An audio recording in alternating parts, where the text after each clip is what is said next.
the murmuration, how 1,000 birds move without a leader.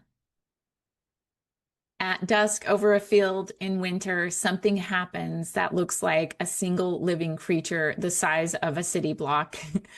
Thousands of starlings, sometimes even tens of thousands. They will pour across the sky in the shape of folds, pulses, splits, and then reunites, turning so sharply and so together that it looks choreographed.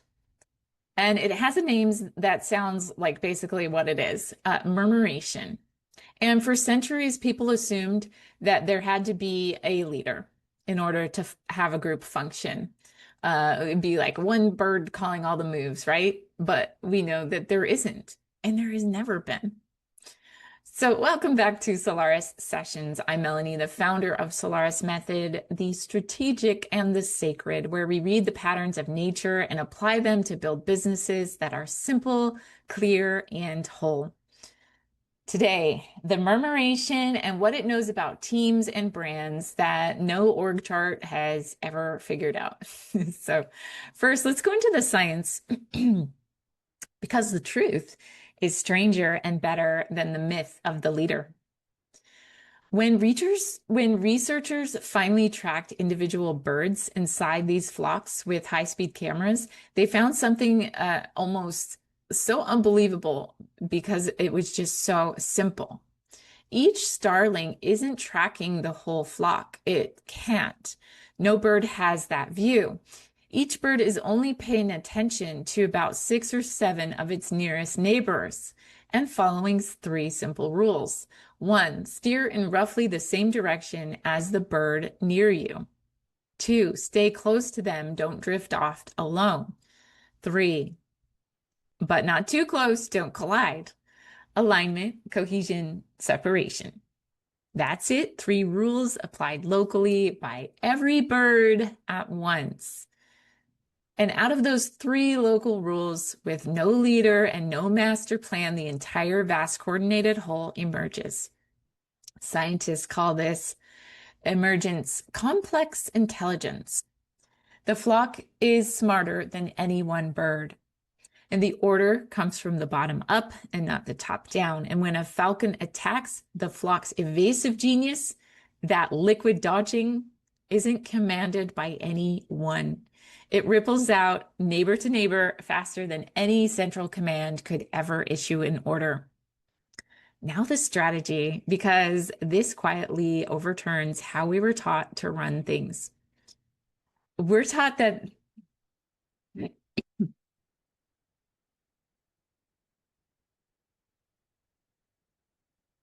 we're taught the org chart. Orders follow down from the top. The founder or the manager is the brain and everyone else executes. And for simple, stable work, yes, that can function.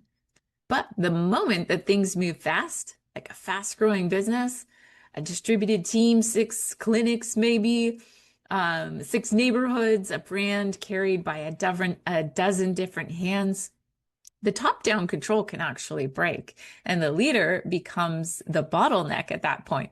So every decision will wait on them, and that gets overwhelming fast. The murmuration offers the alternative, and it's not chaos, it's the opposite of chaos. It's coherence without a controller. So how would you even build something like that? You give people a small number of clear, shared rules, and then you trust that the rules will produce the coordination instead of trying to produce it yourself, decision by decision. Right? So here's what it would look like in practice. A murmuration business that runs on 3 or 4 core rules that every single person knows by heart and can apply locally in the moment without asking permission. Think about a business. Maybe it's a group of doctors, and its rules might be always tell the truth about what the patient needs, even when it costs us a treatment.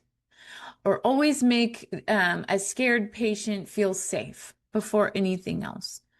Or never let anyone that comes into your office feel like a transaction. These statements. And if every team member in every location holds true to those rules, the brand will move as one body. The patient will get the same feeling when they go into another clinic. It's about the rules, and it's the rules that make the alignment. It's a shared mission, and that creates the cohesion.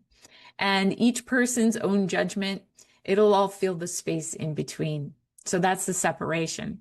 That's the room to move, or the freedom in the framework that I like to call it. Now, contrast that with a business that has a 200-page PDF of procedures. It's a big manual that nobody wants to read. And it basically has a founder who's probably exhausted that has to approve everything. That's not the flock. That's a bad puppet show with one really exhausted puppeteer. And the strings will start to snap the moment that the business grows, and it'll just grow past the founder's reach, and it'll just be a big, big mess. So the strategic move is subtraction. Yay, we love that, not addition. Most founders trying to create consistency, they actually add more rules, more oversight, more steps. And the starling, those sweet birds, they do the opposite. They find the 3 or 4 rules that actually matter. And these are the rules that if everyone held them, it would make 90% of the small decisions super obvious. And it would make those rules unforgettable. And then release control of the rest. Coordination, you have to enforce. It isn't coordination. It's just your own arm flapping and getting very tired. I don't know if that makes sense. And a quiet point about brand. I love to talk about branding. Since a brand is really just a promise repeated, a brand becomes recognizable the same way a murmuration becomes one shape, through many people independently following the same few rules of voice and value, not through one person policing every touch point. If your brand only sounds like itself when you personally write it, then you don't have a brand yet. You have a solo, and the murmuration is the goal. Now, my favorite part, the correspondence, where this same pattern lives inside you. Here's the mirror. You ready? You are also the flock, not one unified self making a tidy top-down decisions for your life, but a whole inner community of parts. You have the ambitious part, the frightened part, the caretaker, the rebel, the exhausted one, and the visionary, right? There's so many. And most of us try to run that inner crowd within us like an absolute tyrant. Maybe we'll pick one part. It's usually the disciplined driving one, and we try to force it to command all the others. Suppress the fear, override the tiredness, silence the doubt. And just like a top-down business, it works for a while and then it breaks, and it usually breaks because of burnout or a decision that you just can't seem to make because all these parts are at war with each other, right? The murmuration offers your inner life the same medicine that it offers your team. You don't need a tyrant. You need a few clear values held by the whole flock.